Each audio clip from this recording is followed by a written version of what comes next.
February 12th, 2025, we got a state of play from Sony, and I saw a lot of negative comments coming from Sony fans especially, and PlayStation 5 owners in general, for the lack of exclusives announcements. While from multi-platform gamers in general, I've seen a lot of hype and positive feedback. But let's check together what are, in my opinion, the best announcements and what to focus on. First is Warriors Abyss, another W from Koei Tecmo. 2025 is truly their year. The game is available starting from today already, and it is an action RPG with a top-down view, and it marries the Muso genre of defeating hordes and hordes of enemies with roguelite elements. Some of it also reminded me of Vampire Survivors, and I am afraid it will be as addicting of a game. 100 plus characters to choose from, all from Dynasty Warriors.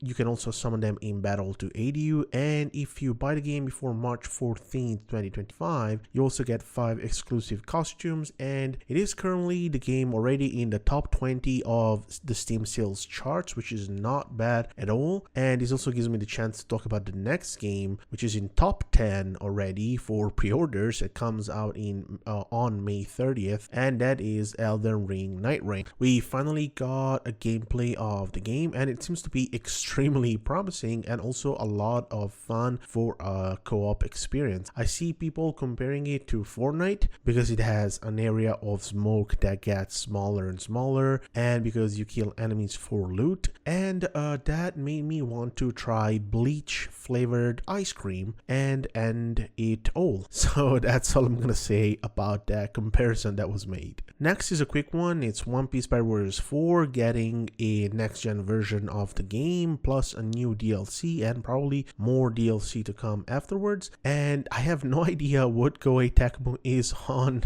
this year. Like, what are their intentions to take it freaking all? And the game is also gonna get probably a Switch 2 version in my opinion, and that is why we didn't get a specific date but just a generic soon. Sonic Racing also looked like a lot of fun in its gameplay video, coming out in 2025, and again, no specific date, just a 2025, and of course multi-platform and PC included.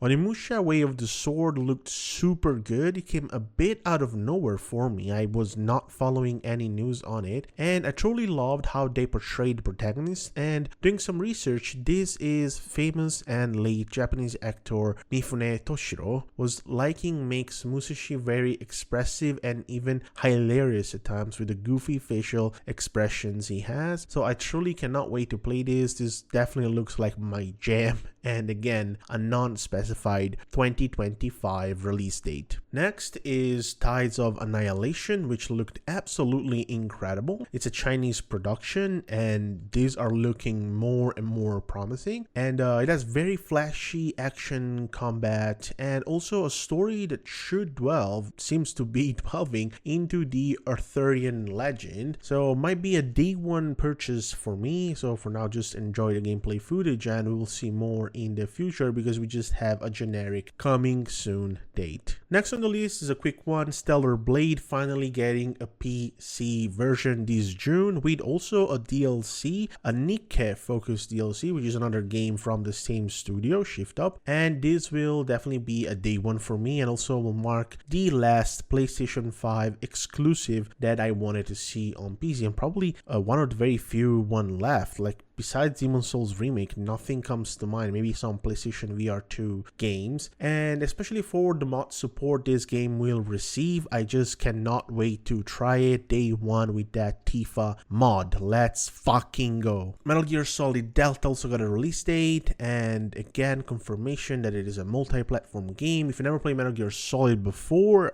what?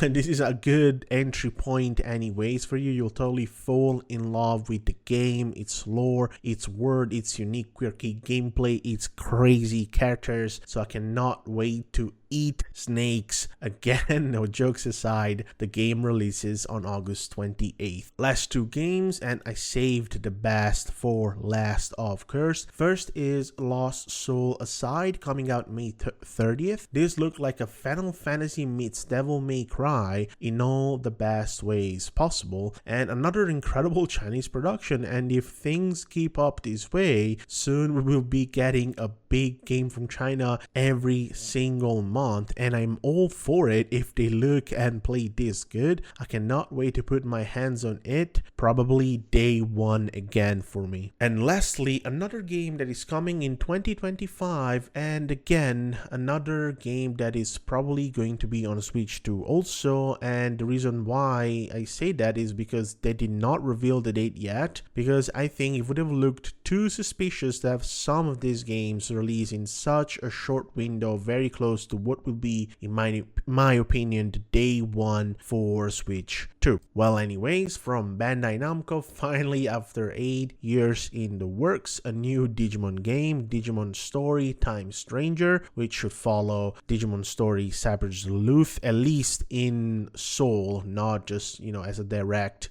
follow-up of the game. As of right now, the few things we know about it are the fact it will focus on the connection between the real world and the Digiworld, both in space and time, and how we will be able to cross between them in different ways and explore them both. The promise that it will have a vast amount of Digimon and also deep customization options, and what was most interesting for me from the game's official page description of the game is the fact that the combat system is described as a dynamic turn-based combat. So I'm really curious to see what they actually mean by that, and extreme co-op levels from me would be to see the combat system be something along the lines of Final Fantasy VII Remake and Rebirth, although on a simpler scale or a more streamlined scale, which to me would make this game instantly the best monster collector RPG of all time, starting from day one. We also have confirmation only for the single player mode right now, so we have no idea if there will be any PvP, PvE, or co-op content, which I really hope they consider, since it will give the game a lot of longevity and bring the community together for longer. So I hope they explore the idea of raid battles in co-op, exploring some, closed areas together, fighting Digimon together, fighting with our players. I really hope they put their best into it. Also, they are supporting the game by giving it more localizations than usual. As an example, the one I know from firsthand is Italian localization, which I saw a good amount of people being hyped for in the comments of the various Italian news sites for gaming, which is always a positive thing to see. I also saw some comments on X about Portuguese/Brazilian localizations and people being hyped for that, so that is always amazing. Especially since we're talking about a game that might attract even a younger audience, so they definitely want to play and have access to it in their native language. By having that, you definitely have an easier time attracting, again, the newer generations, making them love the franchise and having the possibility of releasing more and more games for this franchise, which we desperately need. And yeah, so with that said, this concludes this state of play for me, and it gets a full score of 100 for Digimon alone. You know me, I am a digital head.